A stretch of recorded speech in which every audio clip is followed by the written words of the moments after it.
Foundation and Exploration of Digital Forensics by Devon Watts. Historical Timeline of Digital Forensics Advancement. 1970s. The first usage of digital forensics can be linked back to the 70s when digital data usage became more spoken of. Mainframes and mini-computers were the technological advances of this time. In the 1980s, became a time of personal computer popularity. The need for investigation of crimes associated with computers had increased drastically. A large focus on computer analysis to recover evidence began. Early 1990s. During the early 90s, law enforcement was able to begin discovering intricate details and develop tools to use for digital forensics. Alongside law enforcement, cybersecurity experts have initiated procedures and approaches to examine digital crimes. Now, let's talk about the late 1990s. In the late 1990s, the internet became more popular and available in private homes. In other words, more homeowners also became owners of personal computers. The opportunity for the presence of cybercrimes became a constant concern for law enforcement. Digital forensics experts were then challenged to examine a newfound wave of crimes committed online, which includes hacking and the average online fraud. In the 2000s, organizations such as the IACIS and the National Institute of Standards and Technology created an outline of elite training on how to handle digital forensics investigations. By the mid-2000s, mobile devices were becoming extremely popular and obtainable. This era challenged forensics analysts to create and investigate new ways to retrieve the data from many different types of devices, and that includes mobile cell phones, removable flash drives, and memory devices. By the late 2000s, cloud computing had imposed a new test for digital investigations. Cloud computing forced the investigative world to conform and adapt to the presence of a virtual atmosphere. Now, from 2010 to present day, the inclusion of AI and machine learning challenges digital forensics investigations, but also uncovers opportunities for more in-depth analysis practices. Encryption, IoT, or Internet of Things, and blockchain presence has increased. There are many different types of digital forensics. As you see here, I have a couple of them listed. First, we have computer. Then we have malware analysis, database forensics, mobile device, cloud, network, Internet of Things, or better known as IoT, memory, digital media, and lastly, forensics data analysis. All right, so now let's look into software tools. This is the tool that investigators, law enforcement, or government officials, as well as business owners, private or corporate, use in reference to conducting forensic investigations. So we have a few names here: Autopsy, digital forensics, which we will speak about today, as well as Dumpzilla, forensic tool, just to name a few that are available to be used.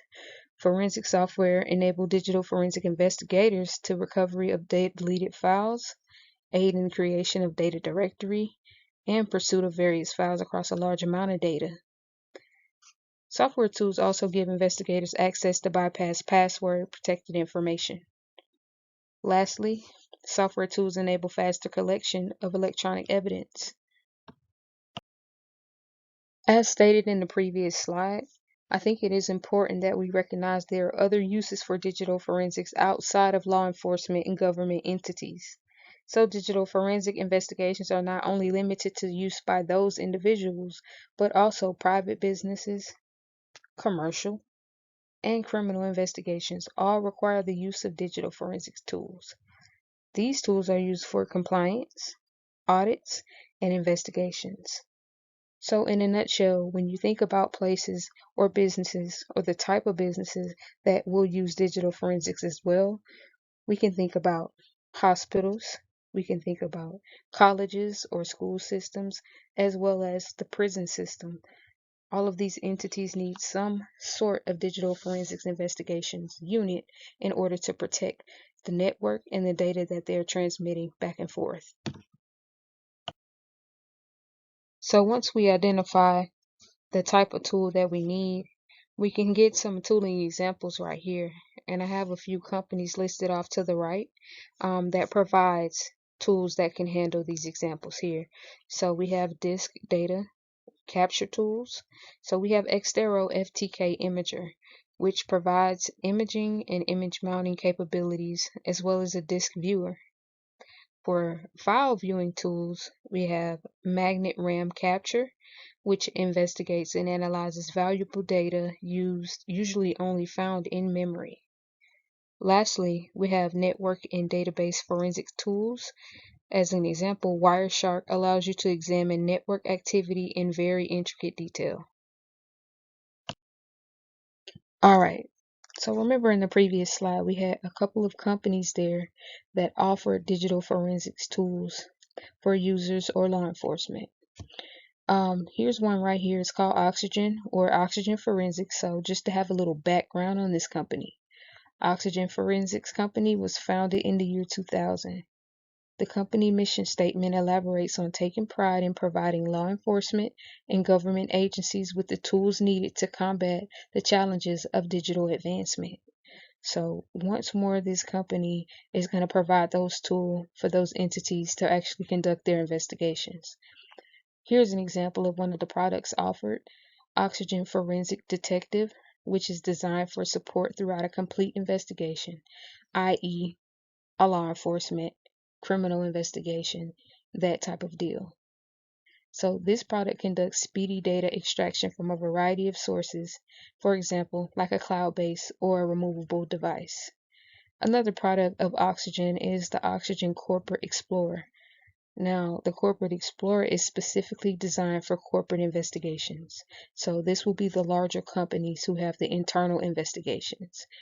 And it uses targeted, remote, and on-site data collection. The last product I have listed here for Oxygen Forensics is the Oxygen Analytics Center. It's designed to support both the Oxygen Forensic Detective and the Oxygen Corporate Explorer. It consists of real-time data review and analysis, which will be a backbone to support both of those products to give a well-rounded digital forensics investigation. The second company that we have here is Autopsy Digital Forensics. So just a little background on Autopsy. It was developed in 2000 by Brian Carrier. Autopsy Digital Forensics offers subscription-based support. They also offer a law enforcement bundle, which includes C4P. So I know you guys are probably wondering what's C4P. C4P enables investigators to control a database containing pictures and videos from child exploitation cases they have previously been assigned to. This can enable investigators to minimize duplication and enable a search for similar matches. So if we think about it, it allows them to store all of this data in this one area or one database from all these different investigations. So if they need to look back and try to connect the dots on more than one investigation, they can see similar photos or similar types of situations. They'll have something to compare and contrast in one space. They also offer what's called text gisting, which is a feature that translates spoken or written information to investigators who do not speak the language it is displayed or said in. So as an example, if there's an investigation of someone who speaks or writes in Spanish, and if the investigator does not know Spanish, but they have evidence or material that's written in Spanish or spoken in Spanish, they can use this product with the text gisting to translate, and then they can gain insight on the information that was spoken or written. Autopsy also has products that include file analysis for concentration on file content, flagging suspicious files, and data extraction from uncommon file types. They also have organizing digital forensics results into a report capabilities. Lastly, Their products do entail graphical analytics display. Sounds like a pretty good program, huh? All right, so let's take a look at a famous digital forensics case, which, as you guys can see, is the BTK killer. That picture on the left upper hand of the screen, that is the guy we'll be talking about within this case. So in a period from 1974 to 1991, at least 10 people were murdered in Wichita, Kansas. Police were unable to solve the murder for over 30 years. Now, in 2004, Dennis Rader, which is the gentleman at the top left of the screen, began provoking police and media personnel by sending items from the crime scenes alongside word puzzles and photos. So he basically was taunting them. He mailed a floppy disk to Kansas TV station, once more that's Wichita. Through digital forensic software, police were able to trace the floppy disk back to a computer used at the local Lutheran church where Rader was president. So in 2005, he was convicted of 10 counts of murder and later sentenced to 10 consecutive life sentences. So once more, being that he sent that floppy disk, it gave those digital forensics investigators a chance to conduct an investigation and trace it back. And fortunately, they were able to trace it to where he was the president of the church and they got this guy locked up. Pretty cool, huh?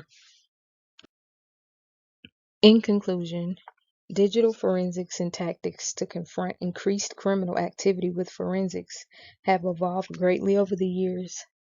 With the inclusion of smart home devices and motor vehicles with technologically advanced programming, also comes a great interest in fraudulent activity by criminals. The world of digital forensics will be ever changing and increasing as more hackers become familiar with how to illegally access these devices.